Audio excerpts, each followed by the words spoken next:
प्यारे दोस्तों, मैं आपको रफ अलाइनमेंट के बारे में बताऊंगा।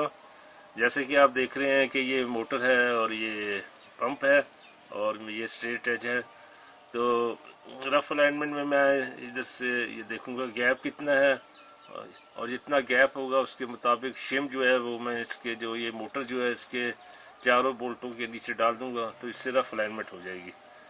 तो देखें, इसमें ये है कि रफ ये जो है ऑफ ये जो रिम पे जो हम ये मैं जो गैप मेजर कर रहा हूँ स्ट्रेट एज से, ये ज़्यादा ज़रूरी है रफ इस तरह रफ अलाइनमेंट करना, क्योंकि वो फिर नीडल टच नहीं करती।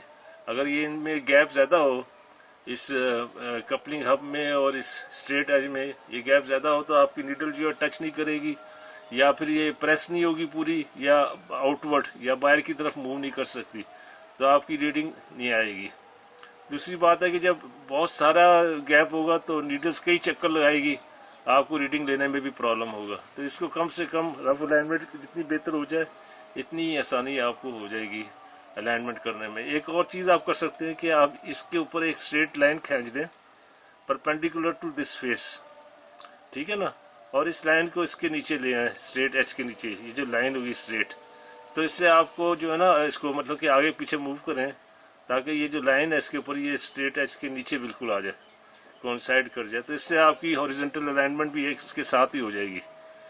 तो जहाँ तक रफ अलाइनमेंट है फेस पे, तो आप इस पे डायल इंडिकेटर से रीडिंग लेके इसका फेस करेक्ट कर सकते हैं। इसमें ज़रूरत नहीं है कोई और तरीका इस्तेमाल करने की, क्योंकि फेस पे जो रीडिंग होती है वो कम ही होती है और वो डायल इंडिकेटर की रेंज में होती है।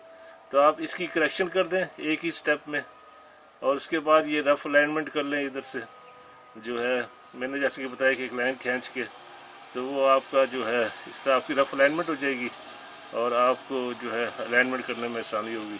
और जैसे कि आपको पता है कि शॉर्ट फुटनेस करना भी बहुत ज़रूरी है, वो आपने पहले ये देखिए। अब मैं आपको इधर बताता हूँ इसका इमेज एक जो है ये देखें, ये मैं आपको ये